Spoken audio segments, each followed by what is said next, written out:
Palakkad മുതലമടയിലെ farm സ്റ്റേയിൽ ആദിവാസിയെ 6 ദിവസത്തോളം അടച്ചിട്ട മുറിയിൽ പട്ടിണിക്കിട്ട് മർദ്ദിച്ചുവെന്ന് പരാതി.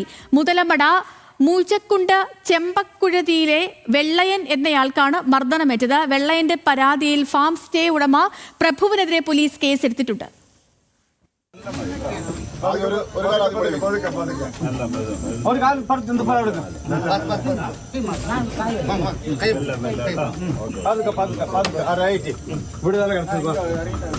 മുതലമട ഊർക്കളം വനമേഖലയിലെ വെസ്റ്റേൺ ഗേറ്റ് വോയിസ് ഫാം സ്റ്റേയിലാണ് സംഭവം.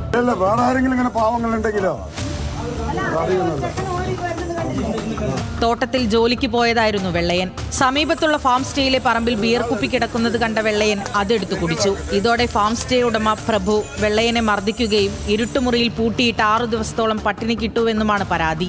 ശുചിമുറി പോലും ഉണ്ടായിരുന്നില്ലെന്ന് വെള്ളയൻ പറയുന്നു. ഇന്നലെ രാത്രി മുതലമട പഞ്ചായത്ത് അംഗം കൽപ്പനാദേവിയുടെ നേതൃത്വത്തിൽ നാട്ടുകാരും പോലീസും ചേർന്നാണ് വെള്ളയനെ രക്ഷപ്പെടുത്തിയത്. അപ്പോൾ എന്തോ റിസോർട്ടിലുള്ള ചെറിയ മദ്യമം എടുത്ത് കുടിച്ചതെന്ന പേരിലാണ് പുള്ളീനെ 5 ദിവസം അവിടെ അടച്ചു വെച്ചത്. ഭക്ഷണം ഒന്നും കൊടുത്തില്ല, ഒരു നേരമാണ് ഭക്ഷണം കൊടുത്തതെന്നാണ് പുള്ളി പറഞ്ഞത്. അവിടെ നോക്കുമ്പോൾ വളരെ ക്ഷീണത്തിലെ ആൾ കിറങ്ങിക്കിടന്നു. ഞങ്ങൾ പോയി തട്ടി ശബ്ദം വിട്ടപ്പോഴാണ് ആൾ ഇങ്ങനെ തലതൂക്കിയത്. അപ്പം തന്നെ ഞങ്ങൾ പോലീസുകാരനെ വിളിച്ചെല്ലാം പൂട്ടിയിട്ടിട്ടുണ്ടായിരുന്നു. ഒരു ചെറിയ റൂമിൽ ഒരു മൂത്രം ഒളിക്കാൻ പോലും ആളിനെ വിടാതെ അവിടെ റിസോർട്ടിൻ്റെ പണിക്ക് ചെയ്യുന്ന കുട്ടി ഒരു മൂത്രം ഒളിക്കാൻ പോലും വിടാതെ അടിച്ച് തല്ലിയിട്ടുണ്ടെന്നാണ് അദ്ദേഹം പറഞ്ഞത്. മുമ്പും ഇത്തരത്തിലുള്ള സംഭവങ്ങൾ ഉണ്ടായിട്ടുണ്ടെന്നാണ് പ്രദേശവാസികൾ പറയുന്നത്. നമുക്ക് അവിടെ നിന്ന് തന്നെ ഒരു ഇതേപോലെ നേരത്തെ റിസോർട്ട് ഉടമയായിട്ട് തല്ലുകൊണ്ട് അവിടെ തന്നെ ജോലി ചെയ്യുന്ന ഒരാളുണ്ട്.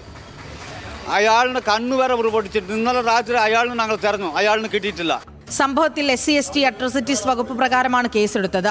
ഫാം സ്റ്റേ ഉടമ ഉൾപ്പെടെയുള്ള പ്രതികളെ തിരിച്ചറിഞ്ഞതായി പോലീസ് അറിയിച്ചു. ന്യൂസ് മലയാളം, പാലക്കാട്.